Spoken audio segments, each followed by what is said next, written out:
Welcome to the Total Acre Podcast. I'm your host, C.R. Siebold. This podcast is all about helping growers unlock their potential.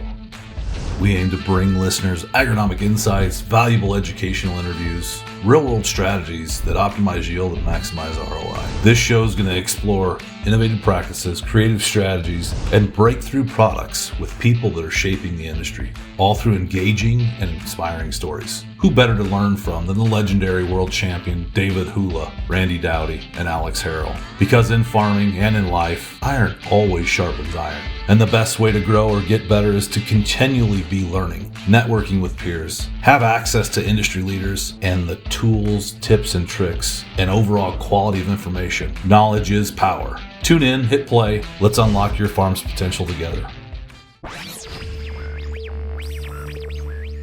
Welcome to the first ever Total Acre podcast here live at the Commodity Classic here at Denver, Colorado. I'm excited today. We've got Darin Moon with Redox Bio-Nutrients, the president, founder, CEO.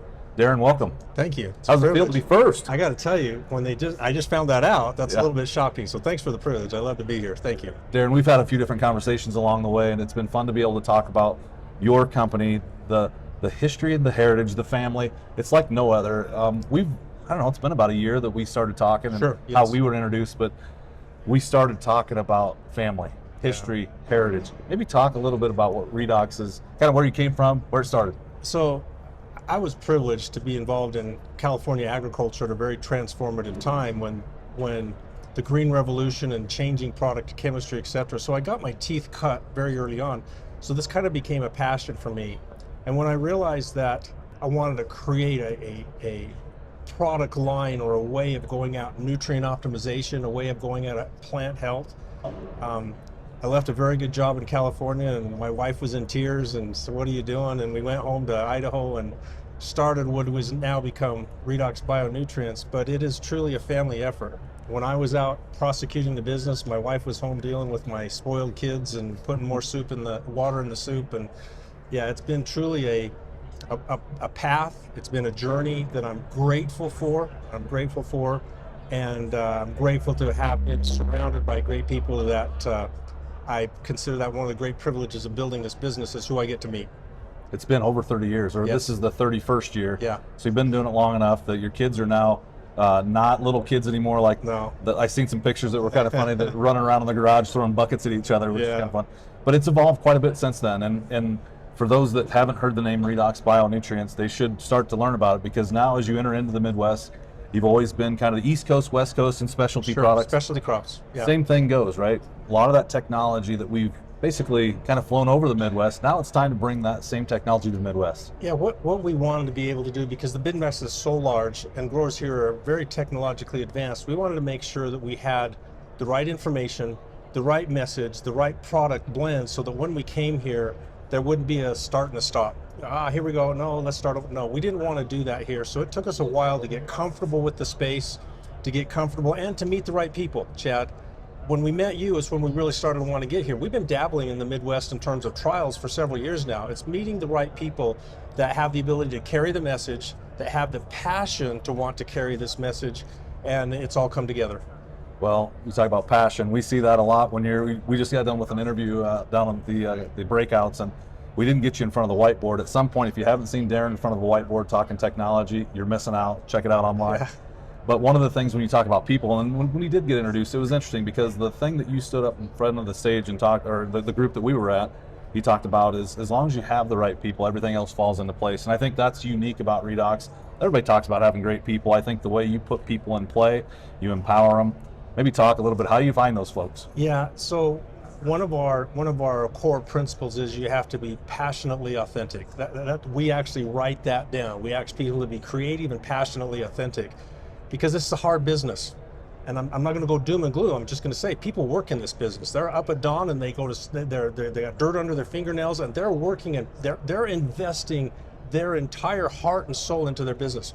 How could I hire people that aren't invested the same way? So that's a qualification, is when we interview, we're looking at the nonverbal communication of passion and authenticity, and I really do care about agriculture. And fortunately, after 30 years, I think we figured out the formula. We have a really, really great team, a really great team. Well, and I I'm going to steal your words, because when I was there that day, I've never heard or seen, I think it was in your mission statement, is tell the truth and everything else will fall into, find the right people, tell the truth, and everything else will fall into place. Nobody does that, by the way. If you are based in science, then you tell the truth and things have to fall in place because you're based on a scientific principle, you're based on a direct equation. If you got to figure out a way to explain something that doesn't get you directly from point A to point B, you probably ought to redo your formula. You probably ought to rethink how you're doing things, because this isn't a church thing. This is a scientific thing of understand the science and then understand how to talk about the science. That's truth. That's truth. Well, and I think it's unique, right? Because if you look at the science first and everything else, kind of, again, you can explain it. How do things work? I think that's something that's unique too, right? So I think you have a pretty good understanding of that. 30 years now coming to the Midwest. You've got a team, you've got things built now, high horsepower, a lot of energy, a lot of folks that are interested in talking about products. Another unique approach that I think you guys have taken is like educating the marketplace, access to information. Most of the time when I hear you talk, you don't hear Darin talk about product, this product will. You hear him talk about the science, you hear him talk about the technology. That is a unique approach, telling me that you're going to take your time to be able to make sure people understand the products. And one of the things that I firmly believe is that if I'm based in science and I help people to understand the science, my job is to provide the best product. That's my job. That's not their job. That's no one else's job. My job is, if we understand the science and somebody wants to buy into my science or the science, my job is to make a product that fits that. And that's how we move forward then, is educating people to the science and then fitting the product into that science, and the two come together. And then I don't want people to buy products. I want them to buy science, and I'll provide the product in the jug or in the bag that works. But I don't want them to just say, hey, I know that product works. No, I know the science behind that product, because then we can learn and grow together. So we're better than we were 30 years ago. We're better than we were last year, because together with our distribution partners and with growers, we're constantly learning how to get better and improve on what we do. It's a testament to how you do things at Redox, and it was fun to see some of the slides. And if you haven't seen them, I'm sure it's online. Yeah. Different things, the unique approach that you make. But the things you look at before you introduce a product, and we'll talk about RDXN in a minute. I said we weren't going to, but there's enough people here who want to hear about it. We'll talk about it.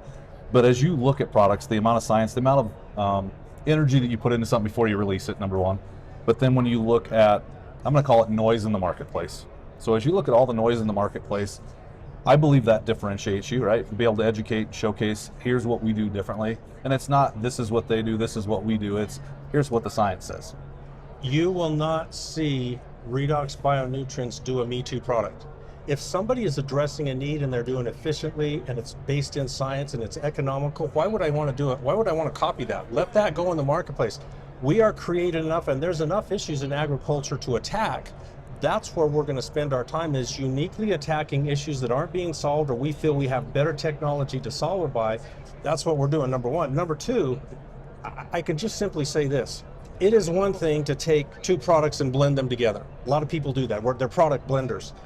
To be a basic manufacturer of identifying a molecule and then figuring out how to solubilize that molecule and then make it stable in a product and then make it commercial, wow, that is a level of commitment and investment that a lot of people can do.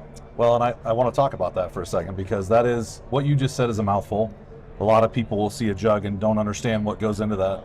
One thing that you had talked about here earlier today was the ISO 9001. Yeah. And that certification process, I'm sure it isn't cheap, right? To be able to get somebody to go out and actually say, this jug or that bottle that you have in front of you is the same as this jug here, which is, and consistently doing that over time. So maybe talk about, how do you do that? Why invest in that? Yeah. So one of the reasons for us that this is so critical is we are dealing with naturally extracted molecules. And so in Mother Nature, as everyone knows, there's variation. So let's take a product everyone's familiar with, humic acid. Well, that humic acid is extracted from a raw material source that's in the ground, and there's variation from one point to another point. Sure. Is the company you're buying the humic acid from ensuring that that variation doesn't come out in the product? Because if the variation comes out in the product, you're not consistent. Therefore, one year you might get a result and next year you don't. We take all that away by having a set of parameters that we analyze the raw material that comes into our manufacturing facility. we analyze the raw material as it's processed, and then we analyze and have a quality control batch of the end product, and that all has to sit within a batch of parameters. That's on us. Then we allow, what ISO 9000 does is we allow a third party to come in. They actually watch our people manufacture, and they make sure that they have the sheet in front of them, that they're following it. They make sure that all of our records are in place. That's an entire process that is it's a full-time position in our company, is just making sure our quality control meets standard. I think it's interesting, right? Because as a producer, I know if I've poured out something and the next time I pour something out, one may be a little lighter, a little darker. And I think that is probably something that we see as an inconsistency as a producer, right?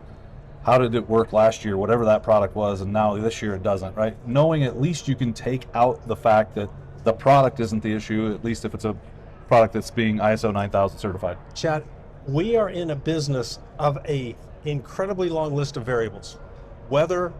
Think of the variables that we just inherit that we can't fix. Sure. Why would you bring another variable into your business that you don't need to? And that's where we use ISO 9000, is we want to take out that variable or that risk factor that a grower accepts. When a material comes in, is I put my whole program in your hands. 1 year I get this great result, do the same thing the next year and I don't. Nobody can afford that. Sure. We don't want to be that person. I love it. I'm gonna change gears a little bit and talk a little bit about, I know product, right? But I know that guys are geeked up and excited about RDXN. Yeah. We'll talk about so what that. Are we. Yeah. First year, I know you've been working on it for the last 10 years, but before I talk about that, I want to talk about plant charge balance, because sure, every time somebody comes up and wants to know more, folks that inside of Total Acre that want to hear more, they're like, what do you mean? It's not pounds per acre, it's charge per acre. So let's talk a little bit about plant charge balance. What does that mean? Because some folks are interested in, like, I know there's a charge in my soils, right? Maybe at a high level, let's just talk, right? Because we could talk for a couple days, because I do get it's geeked an up entire about this. college course if you want to make it that way. So yes, yeah. Very simply stated, plant charge balance is changing the game in that it is not pounds per acre, it is charge per acre. So give me some highlights. So some highlights would be this. I don't want to take away from what we measure, which is pounds per acre, but nobody thinks that inside of that pounds per acre is charge. And how that charge affects how my plant grows, it's that we want to get to. Is we think about pounds per acre and the movement of pounds per acre, but if you think about charge, everybody has at one time or another in agriculture been shocked. A cow fence, whatever, they've been working on an alternator and you get a little bit of buzz or whatever. That's what we're talking about, is energy movement. A plant moves energy in a plant by electricity, charged electrons and protons. When those come out of balance, that pounds per acre of fertilizer all of a sudden becomes inefficient because it carries a charge, and if it's not the right charge, which seldom it is, then I'm trying to push that charge into a plant that is already out of balance. I am now inefficient, so I have to apply more and more and more. And I believe we're at a crossroads in agriculture where the moron theory has maxed out, and now we're actually doing damage, particularly in the form of nitrate toxicity, that we're shutting the plant down or at least slowing the plant down in terms of metabolism and nutrient assimilation. Well, I know that's happened on our farm, right? Because for the ones that are listening that say, geez, I get a great start. And when I say great start, we know we've got a number of kernels around, we've got the length, we're good to go, right? And now how do I make sure that we don't get to a point where we run out of gas? How many people I ran out of gas, ran out of gas? Yeah. I would argue, and maybe back me up here or tell me that I'm not right, but I would argue that there is a charge imbalance, because we talk about NUEs a lot within production, a pound of nitrogen for every bushel. At some point you have too much nitrogen, and when you have too much nitrogen, the energy's off balance, right? We're not at a 50-50 charge balance. Now that energy diverts and then tries to correct that stress, which is an over-nitrate in that plant. It's an oxidative stress. So now we can't fill the buzzword is oxidative stress. Nitrate nitrogen contributes to oxidative stress. And in fact, scientifically, 80% of the oxidative stress, abiotic oxidative stress in a plant, comes from nitrate nitrogen, particularly excess nitrate nitrogen. So as I go out with all this nitrogen trying to hit an NUE of 1 or 1.2 or 0.8, whatever I'm doing, that's where we remove the conversation of pounds per acre, because it's not about pounds per acre. The reason we talk about charge is that nitrogen does nothing unless it's metabolized in the plant. Sure. It has to move in the plant from nitrate to ammonia. Now when I'm doing that, I can produce amino acids and proteins and corn and roots and leaves. I cannot do that with nitrate nitrogen. That's only a storage molecule in the plant, and that excess nitrate nitrogen shuts everything down. Totally makes sense. And I think, I know you'd mentioned, I'm going to paraphrase, but we've hit the capacity of what we can do with NPK. Correct. And within that does make sense too, because if the Moron approach, right? I know for sure as I'm talking, there's people that can't finish out that corn, right? Like right at the end, that tip back, we just can't finish out that production. And it's not water, it's that oxidative stress, which is now an imbalance. So I would like to introduce then the idea of how we as producers can take a product and correct that stress simply. There's no silver bullet. There's no silver bullet, Chad, but here's, Mother Nature has designed this because Mother Nature deals with oxidative stress, and that is in the form of organic molecules.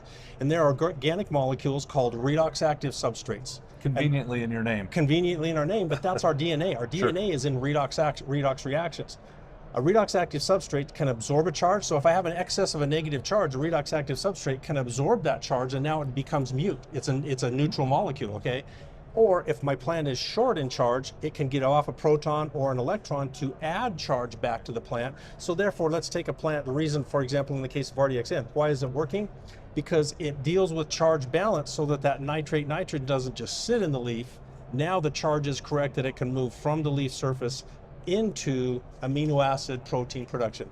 That is what we're talking about, which is why we talk about charge balance and charge per acre rather than pounds per acre, is because if my NUE is 1, and I'm producing 250 bushels of corn with 250 units of nitrogen, if I'm not saturated, then I should be able to put on 300 units of nitrogen and get 300 bushels of corn because we know the plant is capable. Sure. We know the plant can produce 300 units of corn. Or 623 like Pula, right? Exactly, or 600, okay?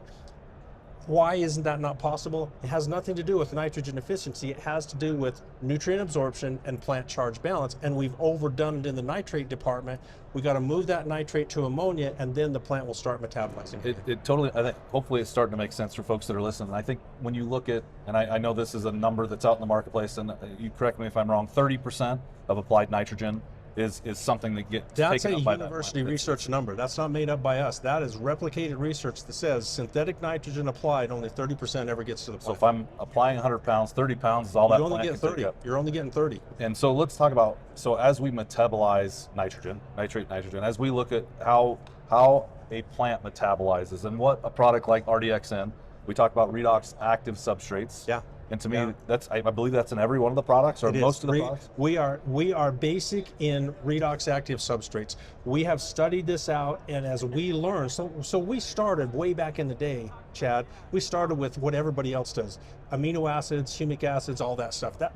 That is a part of our material, but we're so far beyond that, we consider that old technology. Sure. To us, that's old technology. We are now into botanical extracts, or in extracts of organic molecules that are highly specific to redox action, okay? Ketones. We're very heavily into research of ketones and diketones because they are highly redox reactive. They can balance that plant charge out, and all we're doing is increasing the ability of the plant to do that. The plant's already doing it. This is a natural plant process.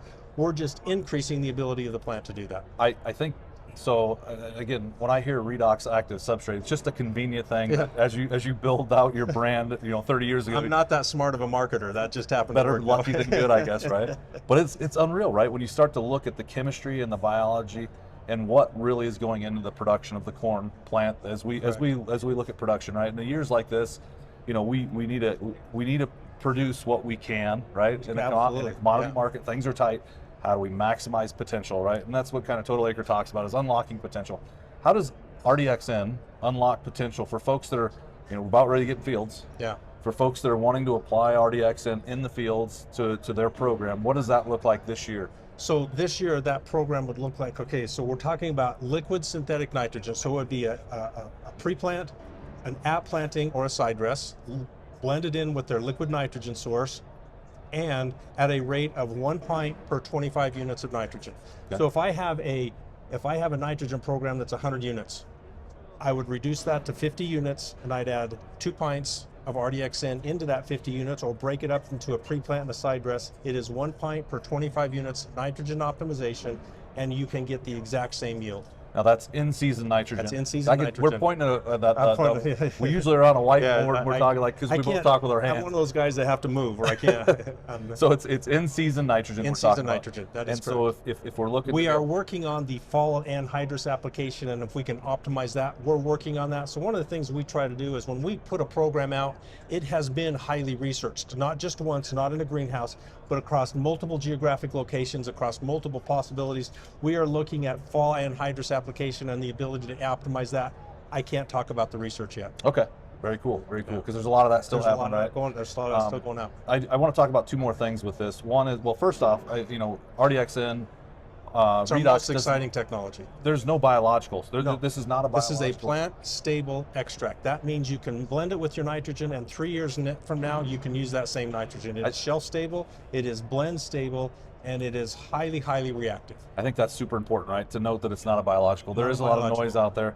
When you look at the space, right? The confusion, the marketplace, how do we get a product in place? When you look at replacing a nitrogen product with RDXN, there's a systematic approach to farming that Brian Maddox has talked about. And I know for the Total Acre members that they've seen the product results, they've seen some things that Brian Maddox and Randy Seaver and the team within the technology. How do you see this year changing? What are you going to do with RDXN? I'm sure there's going to be a lot of results. How do people find more results? So we're always trying to fit the needs of different types of applications, to try to understand different types of applications. So we have several trials out that will deal with different ways of applying. One thing we're focused on this year is how do we deal with manure? Okay, how do we deal with, can we optimize manure or get more out of applied manure? Because you still have the same issue, which is that nitrogen, we're sitting in a pool of nitrogen in the soil. How do I get the most out of that? So same thing, this is a plant active molecule. One of the things I do want to emphasize is this is a plant active molecule, not a soil active molecule. This is a plant active molecule. So all I care about is getting the molecule to the plant, improving nitrogen optimization within the plant, not the soil. That's a separate biological process. We don't deal with that. We deal with plant active nitrogen. Well, some of the results that I've seen, I'm going to use Nebraska, and this is the last thing that I wanted to kind of hit on, because it's important in the state of Nebraska. When we look at the high nitrates in our water, there's others that have it. I know my Ohio guys, they're going to have, or my Delmarva guys, right? The high nitrates in the water, it is an issue. But when you look at the opportunity to be able to take and optimize nutrients like nitrogen, and working with people that are interested in doing that. So I'm sure you're looking for partners. Absolutely. I know you've already started to work with the state of Nebraska, some very influential people, to be able to say, hey, not only can we help with that problem, we can solve that problem. We can. So looking for partners and vendors to be able to be in the world, to be able to optimize nutrients, to be able to pull back that water and nitrogen in water. Yeah, we are looking for partners that are interested not just in the product, but in the science and the outcome. What's the science and the outcome? The science is the way the material works, and we're doing that basic molecular research right now. The outcome is, think about this. I'm growing a better crop with less synthetic input. I'm not against synthetic input. I'm saying with less synthetic input, think about the human health part of that, think about the environmental health part of that, and think about the ROA. I'm not asking growers to spend more money. I'm not asking them to get less yield. I'm asking them to blend this in with their nitrogen product at 50% optimization. You're going to get the same yield, and you're going to do all these other benefits on top of that. Doing more with less, using products that are cutting edge, that have had tons, if not years, 11 years, I think. Yes. Standing behind the results in terms of a company that's been around for a long time is very interesting. I think the sustainability approach too is if it's not a driving need for the producer, it's certainly an ancillary need that they should be able to puff their chest out and say, hey, we're doing the right things because we're optimizing nutrients. I don't believe there's a grower out there that doesn't want to optimize. I think the question is in the how. Sure. I believe that every grower wants to produce the healthiest food with the least contact to the environment possible. They're doing the best they know how right now. We're introducing another pathway to optimize nitrogen at 50%, and we're providing the how. That's what we're doing. I love it. 36 products in the portfolio. Correct. You have some organics. I know that folks have talked, and I'm not going to, this is a whole nother session we could talk about nutrient dense food. Yes. And the opportunity to kind of work in that space. But if you're going to sit down and leave the group with one thing, or the folks that are watching, what's the one thing you want to leave them with? RDXN, is it Redox Bio-Nutrients, Darin Moon? What do you want to leave them with?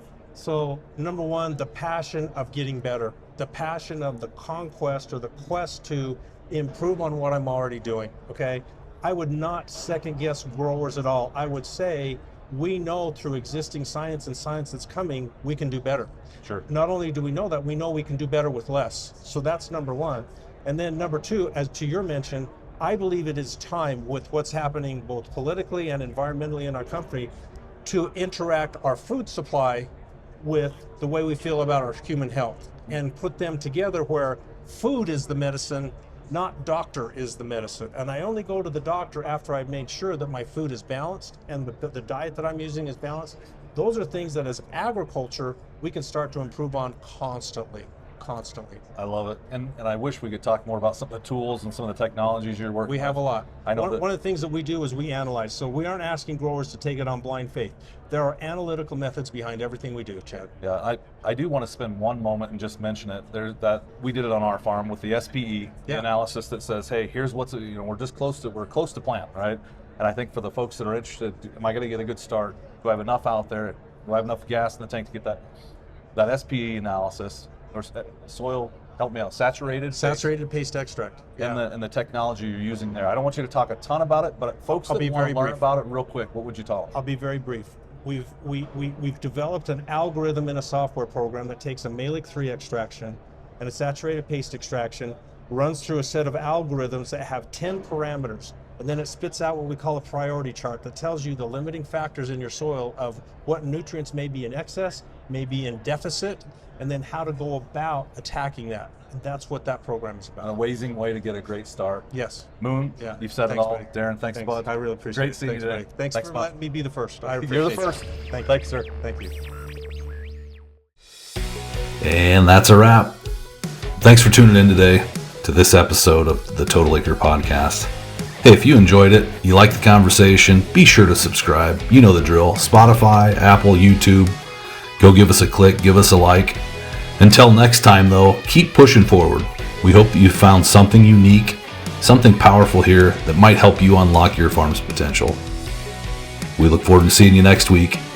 Be safe. Talk more here soon on the next Total Acre Podcast.